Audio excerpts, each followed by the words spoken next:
London America বসে দেখে ফেললো কোন লাইন এটা গেল। তুমি বেটা মোবাইলের ব্লুটুথ এটা বিশ্বাস করো, আল্লাহর ওলিদের এক অন্তর থেকে আরেক অন্তরের ফায়েজ তুমি বিশ্বাস করো না।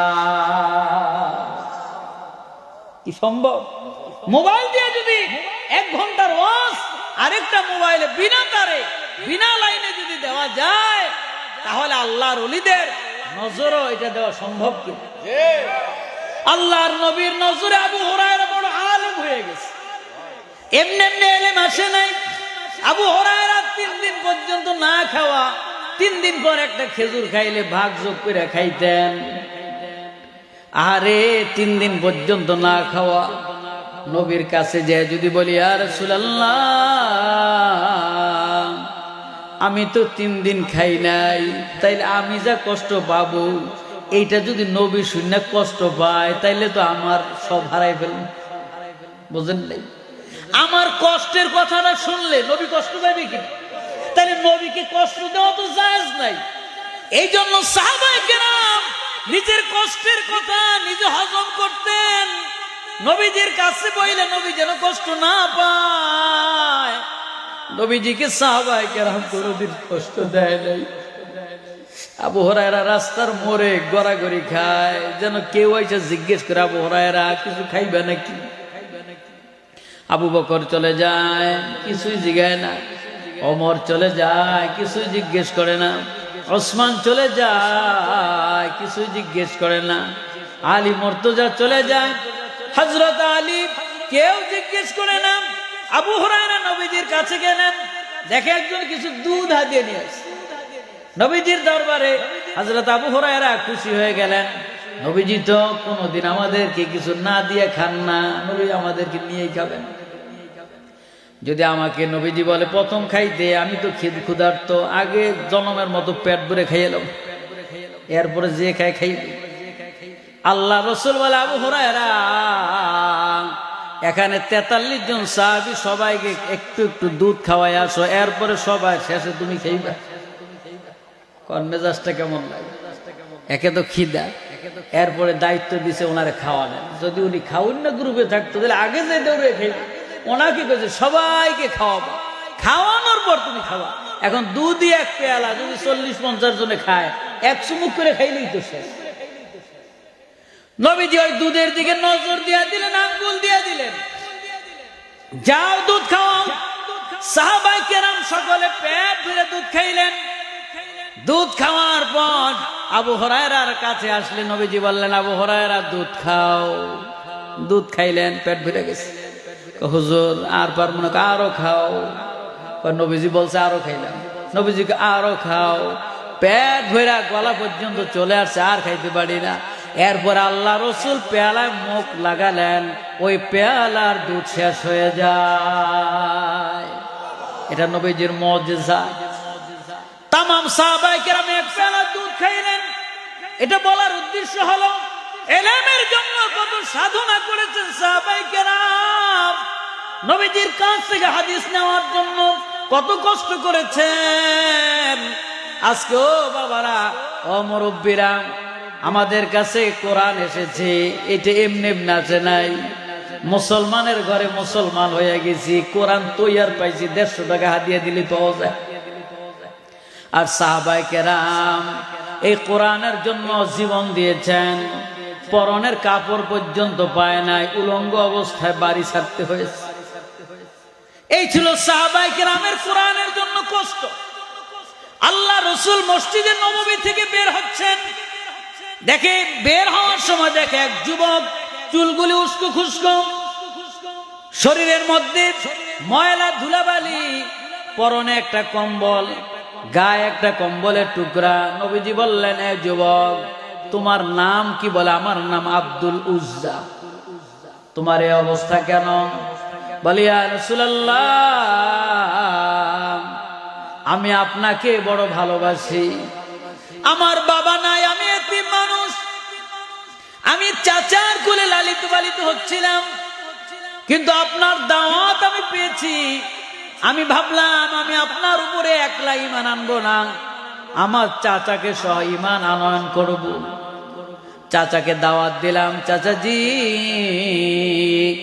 আল্লাহর হাবিব মুহাম্মদ সাল্লাল্লাহু আলাইহি সাল্লাম সম্পর্কে আপনার কি ধারণা? বলে সে একজন সত্য নবী, কোনো সন্দেহ নাই, সে আল্লাহ আমিন, বিশ্বস্ত ভালো মানুষ। তাহলে তার উপরে আসুন আমরা ঈমান আনবো। তা হবে না, বাপ দাদার ধর্ম ছাইরা যেতে পারবো না। বলে চাচা আমি যদি ঈমান আনি তাইলে আপনার কোনো আপত্তি আছে নি? বলে অবশ্যই আছে, তুমি বাড়ি ঘর জায়গা কিছুই পাবা না। আমি বললাম ইয়া রাসূলুল্লাহ, আমার চাচা জানকে আমার জায়গা আমি বাড়ি ঘর সব ছেড়ে দিলাম, তো আমি মুহাম্মদুর রাসূলুল্লাহর দরবারে যেতে চাই। বলে শুধু তাই নয়, পরনের কাপড়গুলিও খুলে দাও। তাও খুলে দিলাম। আল্লাহ রসুলকে পাওয়ার জন্যে, কোরআনকে পাওয়ার জন্য আমি সব দিয়া, আমার শরমটাকে হাত দিয়া ঢাইকে আমি মায়ের কাছে চলে গেলাম। মায়ের কাছে যখন গেলাম, মা আমার অবস্থা দেখে বলে বাবা তোমার এই অবস্থা কেন? আমি বললাম মা নবীজির দরবারে যাব বলে চাচা যান কাপড় চোপড় সব রেখে দিয়েছি। মা গো আমাকে একটু কাপড় দাও। বলে কিছুই তো নাই, আছে সম্বল, ঘরে একটা কম্বল, তোমার বাবা রেখে যাওয়া, এটা নিতে পারো। কম্বলটাকে দুই ভাগ করে এক ভাগ দিয়ে শরম ঢাকলাম, আরেক ভাগ গায়ে দিয়া ইয়া রাসূলুল্লাহ আপনার দরবারে চলে আসলাম। আর কিছুই নিয়ে আসতে পারি নাই। আল্লাহ রসুল বললেন আব্দুল উজ্জা, তোমার নাম আজ থেকে আব্দুল উজ্জা নয়, তোমার নাম আব্দুল্লাহ। আল্লাহর কাছে দুইটা নাম সবচেয়ে বেশি প্রিয়, একটা হলো আব্দুল্লাহ আর একটা হলো আব্দুর রহমান। নবীজি তার নাম রেখে দিলেন আব্দুল্লাহ। আর সাহাবায়ে কেরামদেরকে বললেন ও সাহাবীরা তোমরা আমার আব্দুল্লাহকে নিয়ে যাও, আব্দুল্লাহকে নিয়ে কোরআন শরীফ শিখাও, তোমাদের বাড়িতে বাড়িতে খাওয়াবা, এক একজনের বাড়িতে এক একদিন খাওয়াবা। আব্দুল্লাহ সাহাবায়ে কেরামদের কাছে আছেন। সাহাবায়ে কেরাম কয়েকদিন পর নবীজির দরবারে এসে অভিযোগ করলেন ইয়া রাসূলুল্লাহ আব্দুল্লাহ জ্বালায় আমরা বিরক্ত হয়ে গেছি। আব্দুল্লাহ এমন জোরে চিল্লায় চিল্লায় কোরআন তেলাওয়াত করে, যে কারণে আমরা অতিষ্ঠ হয়ে গেছি, আব্দুল্লাহকে আমরা রাখতে পারবো না। আল্লাহ রাসূল বললেন ও সাহাবীরা আব্দুল্লাহকে তোমরা কোরআন তেলাওয়াত করতে বাধা দিও না, কারণ আব্দুল্লাহ ইমানের বড় দাম, কারণ সে কোরআন পেতে যায়া আমার রাসূলুল্লাহকে পাইতে যায়া পরনের কাপড়টা পর্যন্ত আনতে পারে নাই। সব হারিয়ে দিয়েছ, জমি জামা জায়গা কিছুই আনতে পারে নাই, ইভেন পরনের কাপড়টা পর্যন্ত আনতে পারে নাই। এই ছিল তাদের ঈমান। এরা রাসূলকে পাইতে এত কষ্ট করতে হয়েছে, এরা কোরআনকে পাইতে এত কষ্ট করতে হয়েছে। আজকে আমাদের কাছে সব তৈয়ার, এরপর আমাদের সন্তানগুলাকে মাদ্রাসায় দিতে চাই না, আলেম বানাতে চাই না। এরে বাবা, একজন আলেমের বড় দাম। যদি কোনো মন্ত্রী এই শরীয়তপুর ফেরিঘাটে আসে, তার আগমনের কারণে হয়তো ভাঙা রাস্তাগুলি ভালো হইয়া যাবে, কিন্তু কবরের আযাব কোনো মাফ হবে না।